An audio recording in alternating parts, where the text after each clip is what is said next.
Ya pemirsa, Anda kembali di live event dan saat ini kita saksikan Presiden Joko Widodo sedang berbincang dengan Kaisar Jepang dan juga permaisurinya Masako. Nah, kita juga akan membahas nih mengenai permaisuri dari Kaisar Jepang.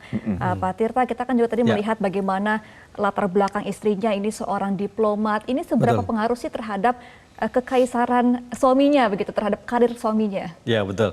Ya, gini, kita harus pahami bahwa memang ketika seseorang menjadi raja atau menjadi permaisuri itu kan memang berdiri di atas semua golongan ya masyarakat gitu.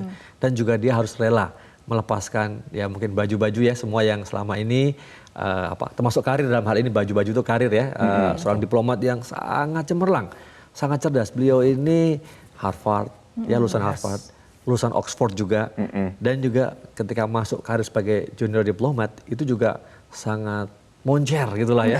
Ya hebat. Karena ayahnya juga seorang diplomat ulung dan juga profesor di salah satu universitas ya, Waseda University. Jadi luar biasa ahli hubungan internasional nih ayahnya. Jadi menurut kita menurut saya sangat wajar. Nah, yang mungkin saya bisa sampaikan, pasangan ini adalah pasangan raja ratu, raja permaisuri yang terpelajar. Nah, kalau orang terpelajar biasanya cenderung dia lebih terbuka ya terhadap segala masukan, terhadap perbedaan dan juga kita bisa melihat ya tadi dalam kunjungan seperti itu dari gesturnya beliau ya bagaimana mendampingi suaminya gitu ya, kemudian berkomunikasi dengan Bu Iriana gitu. Itu juga sangat luas sekali. Ini penting sebagai seorang raja didampingi oleh permaisuri yang memang tahu ya fatsun berdiplomasi ya, apalagi beliau adalah diplomat dulunya gitu. Nah, ini satu hal yang penting dan saya yakin Kaisar Naruhito akan semakin percaya diri gitu ya, karena dia didampingi seorang permaisuri yang paham keilmuannya juga tentang hubungan internasional, tapi juga beliau secara pribadi bisa mendampingi secara protokol juga bagus. Ini menurut saya keren banget sih. Oke, berarti istrinya harus merelakan semua jabatannya ketika menikah dengan kaisar begitu. Betul. Ya? Jadi kalau kita boleh angkat sedikit bahwa ketika beliau akan dilamar ya, itu juga beliau sebenarnya masih pikir-pikir Masako Wada ini ya, Princess Masako ini waktu itu.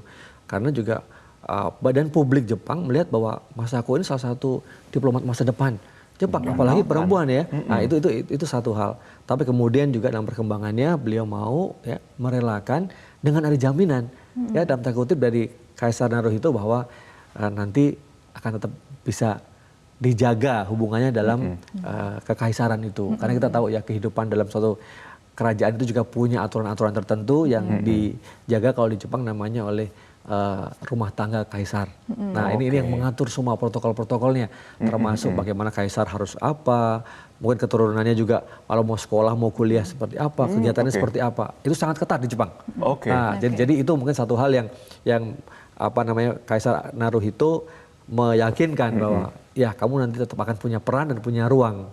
Dan juga tapi tetap ada kerelaan ya dari Princess Masako gitu, dari permaisuri Masako.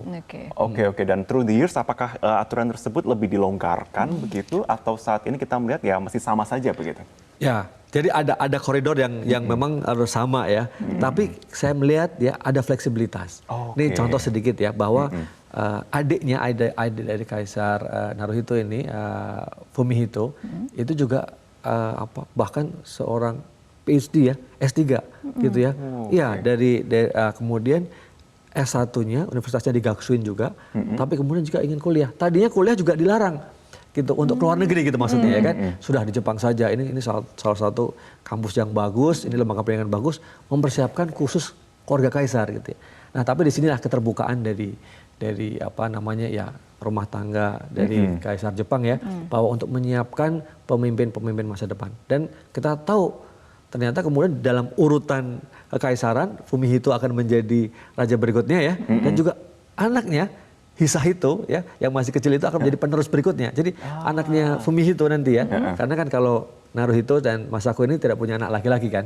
Nah, itu hal yang juga masih menjadi perdebatan bahwa boleh nggak penerus raja itu, kaisar itu perempuan. Kalau di Jepang masih belum boleh. Kalau di Inggris kan boleh ya? Boleh, betul. Itu kita lihat bersama ya. Kita juga berbincang juga di sini Pak Tirta, tapi kita akan lihat bersama saat ini langsung dari Istana Bogor. Sebenarnya kita akan langsung melihat untuk penanaman pohon ya. Ya, dan informasi yang kami dapatkan, pohon yang akan ditanam ini adalah pohon gaharu ya, Marvin. Pohon ya? Pohon gaharu. gaharu, ya, Iya. ya. Ada makna tersendiri mungkin Pak Dita kalau menurut Anda pohon gaharu ini? Iya, pohon gaharu ini kan setahu saya yang terbatas ya, saya Iya. bukan ahli tanaman. Tapi yang saya tahu ini kan baunya semerbak. Ya kan? Oke. Ini bagus sekali dan sering dipakai ya dalam berbagai macam apa namanya situasi Circumstances seremoni itu, gitu ya. seremoni, Dan ya. baunya sangat sangat harum sekali. Ya bahkan dalam tradisi apa namanya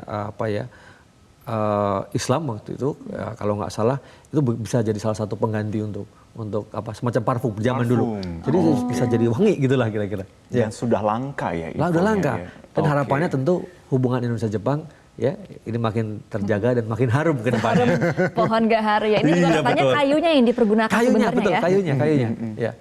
Betul. Oke, kita lihat bersama. Oh, momentumnya spesial sekali ini ya.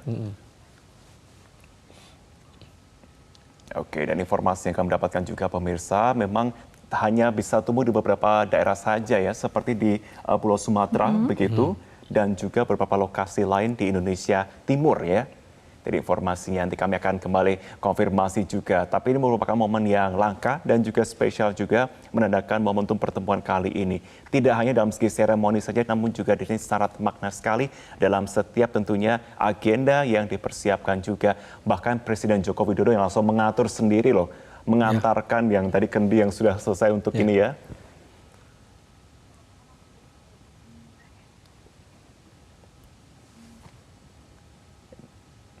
Baik, sudah selesai untuk saat ini prosesinya dan menunjukkan langsung seperti tuan rumah ya Presiden yang Betul. kemudian langsung saya Ya. persilahkan ini saya antarkan sendiri untuk bibitnya, saya antarkan sendiri untuk kendinya, saya balikan juga ke mejanya langsung Tuh. di sini. Sekarang permaisuri lagi cuci tangan, langsung dituangkan air oleh Presiden Joko Widodo. Luar Seperti biasa. kalau istilah Jawa itu ini ya langsung tuan rumahnya yuk monggo saya yang di sini Ya. saya persilahkan. Nah, ini juga untuk ibu. Istrinya, ibu negara. Oke, kita melihat banyak sekali untuk tentunya berbagai agenda yang sudah disiapkan dengan syarat makna saat ini. Tapi kita tentunya akan melihat juga mengenai agenda-agenda selanjutnya juga, perbincangan juga terkait dengan kunjungan kali ini. Usai jeda pemirsa, tetaplah bersama kami di Live Event.